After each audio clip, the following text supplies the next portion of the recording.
Beberapa hari yang lalu, video performance live dari Keisha Lefronka dengan lagu Tak Ingin Usai viral di berbagai media sosial. Sayangnya nih, viralnya video itu adalah karena sebuah insiden di mana Keisha menyanyikan part yang ditunggu-tunggu banget. Itu ya kurang bagus lah, goyang atau fals lah, kurang lebih begitu ya. Memang cukup fatal ya, karena itu part yang ditunggu-tunggu oleh semua orang, dimana part itulah yang viral di TikTok. Dan saat orang itu mengcover lagu Tak Ingin Usai, itu part itu yang menjadi highlight atau menjadi challenge dari lagu itu untuk di cover.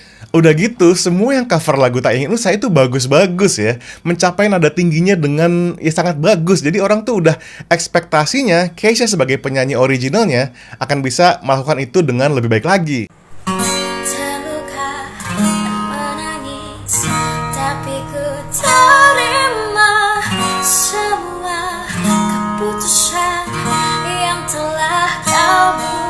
Satu yang harus kau tahu, menanti kau untuk kembali.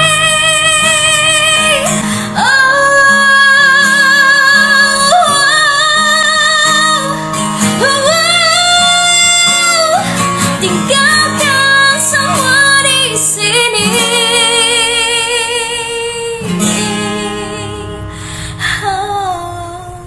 Lalu sebagian dari netizen ya biasalah ya, mulai membuli Keisha. Tapi untungnya ada beberapa fans Keisha yang juga memberikan dukungan lewat komen-komen. Dalam video ini saya akan beberkan alasan kenapa hal itu bisa terjadi ya. Ini menurut analisa saya ya. Dan juga terakhir saya akan memberikan solusi untuk Keisha. Jadi untuk teman-teman semua nonton sampai habis ya. Kalau Keisha nonton video ini, nonton sampai habis juga ya. Semoga ini menjadi inspirasi dan juga menjadi solusi untuk ke depan. Pertama, kita mulai dari lagunya itu ya, Tak Ingin Usai. Lagu ini dimainkan di nada dasar C, kemudian naik setengah atau modulasi ke C sharp atau ke C crash ya. Nah, di part modulasi itu ada part yang tinggi banget. Keisha harus ngebelt sampai ke nada F ya. Nada F itu buat cewek itu tinggi banget untuk di belt tanpa masuk ke head voice ya, tapi tetap diteriakin itu sampai ke F, itu tinggi sekali. Itu part setelah bridge ya. Nah, itu tuh harus dilakukan dengan teknik yang bener-bener hati-hati dan harus pas lah masuknya tuh, vokalnya mesti pas. Kalau enggak, akan goyang, akan break, akan pecah suaranya. Bahaya banget ya. Saya lihat di beberapa video live-nya Keisha, itu selalu menjadi part yang kesulitan untuk Keisha lakukan.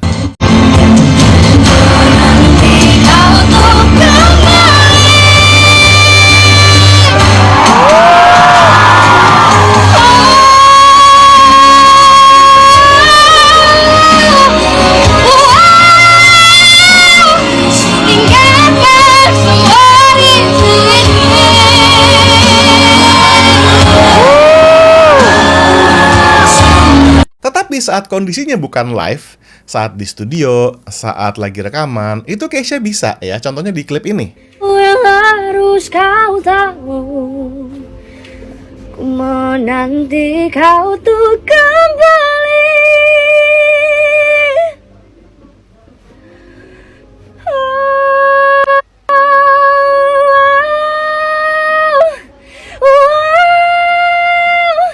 Tinggalkan semua di sini.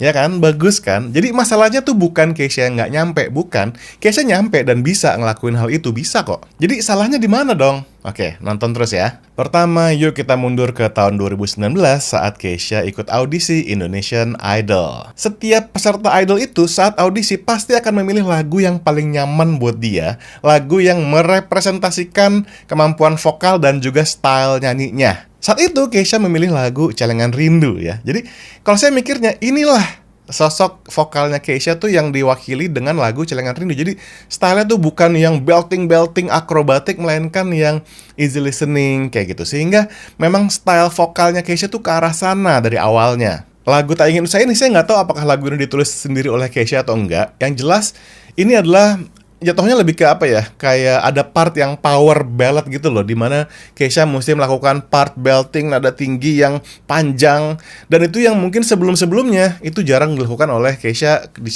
di kesehariannya. Mungkin ya, karena saya melatih Keisha itu hanya di Indonesian Idol aja waktu itu. Yang pasti begini, menyanyikan lagu yang sulit seperti itu ya, Kalau kondisinya kita lagi tenang kayak saya nih di studio saya sendiri ya, nggak berisik, nggak ada penonton, saya siap dan saya cuma nyanyi satu lagu doang, itu pasti bisa lebih mudah dan lebih nyaman untuk saya lakukan ya, risikonya lebih kecil. Makanya kalau wawancara di TV, wawancara di radio, di mana nyanyiinnya paling cuma 1-2 lagu, pasti aman lah, lebih aman lah gitu kurang lebih. Masalahnya guys, kalau live konser itu beda lagi ya. Live konser dengan audience, dengan penonton beneran, itu medan perang bung. Beda ya, kalau lagi rekaman tuh kita bisa diulang-ulang, bisa diedit. Pertama gini, live concert ya, itu beda sama wawancara, beda sama rekaman. Live concert nggak mungkin cuma 1-2 lagu, pasti lebih ya, minimal 5 lagu ya, minimal. Dan lagu hits selalu ditaruh di paling ujung, di mana vokal si penyanyi udah capek, suaranya udah capek, udah nyanyiin beberapa lagu ya. Giliran suaranya udah capek, malah dikasih part yang susah dan tinggi. Ya, itu dia risikonya memang. Hal berikutnya, saat kita live perform di depan audience, itu ada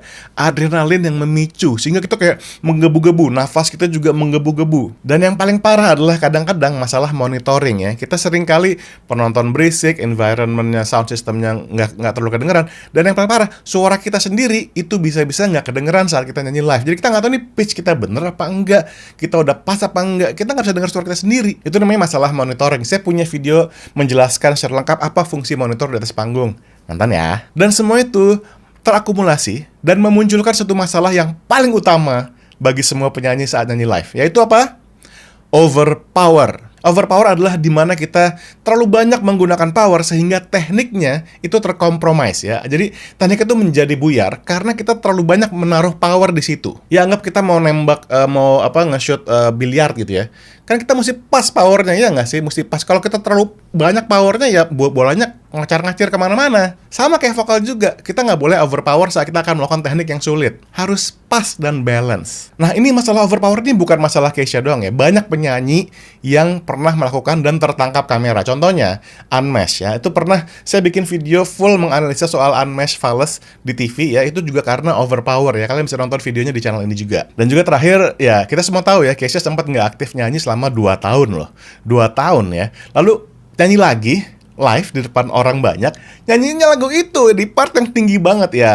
Itu semua ya ikut mengkontribusi kepada masalah ini gitu ya. Jadi stamina di atas panggung, teknik vokal, dan juga monitoring dan overpower, itu semua yang menyebabkan Kesha kesulitan saat nyanyi live di atas panggung di lagu ini terutama. Saya akan kasih contoh overpower ya. Saat misalkan ini kalau nadanya nada cowok ya. Kalau nada cowok itu nada bridge tingginya tuh kurang lebih, misalnya saya mau nyanyi nada itu C misalnya ya. Kalau saya mau nyanyi ini tuh dengan saya belting, saya mau lakukan mixed voice, itu saya mesti pas powernya sama penempatan vokalnya mesti pas.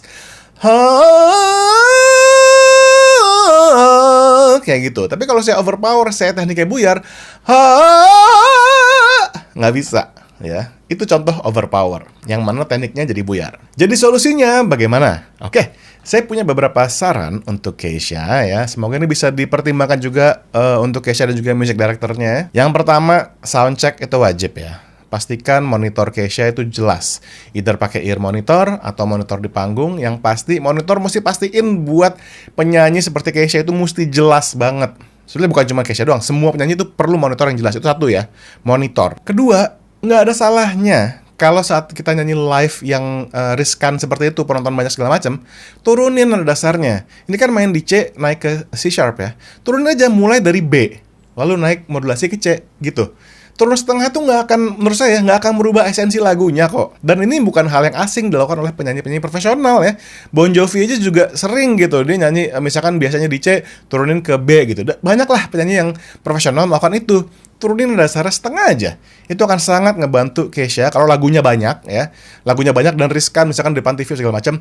Turunin setengah deh. Saya yakin Kesha akan lebih mudah ngehit nada itu. Dan itu nggak akan ngerusak lagunya. Dan yang ketiga tentu Kesha juga harus latihan teknik vokalnya terus ya. Ingat-ingat tuh yang saya kasih tahu di karantina Indonesian Idol. Iya nggak sih, kamu 2 tahun nggak aktif nyanyi terus ya harus ditantang promo live lagu ini. Ya harus latihan teknik vokal ya. Pernafasan, vocalizing semuanya. Tapi tenang aja, semakin sering kamu nyanyi lagu ini secara live, semakin badan kamu akan adjust dan kamu akan semakin terbiasa lah melakukan nada tinggi itu. Jujur ku tak ingin engkau pergi, tinggalkan semua usai di sini.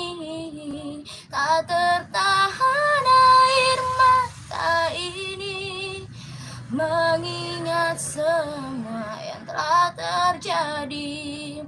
Ku tahu kau pun sama seperti aku, tak ingin cinta usai di sini. Tapi mungkin inilah jalannya, harus berpisah.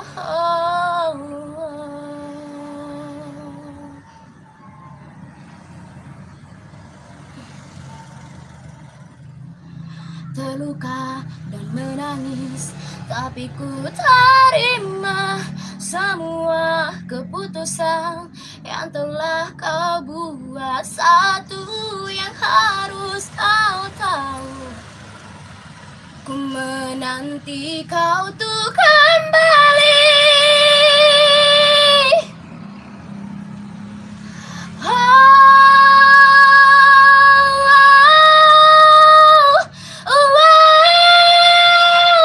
Tinggalkan semua di sini.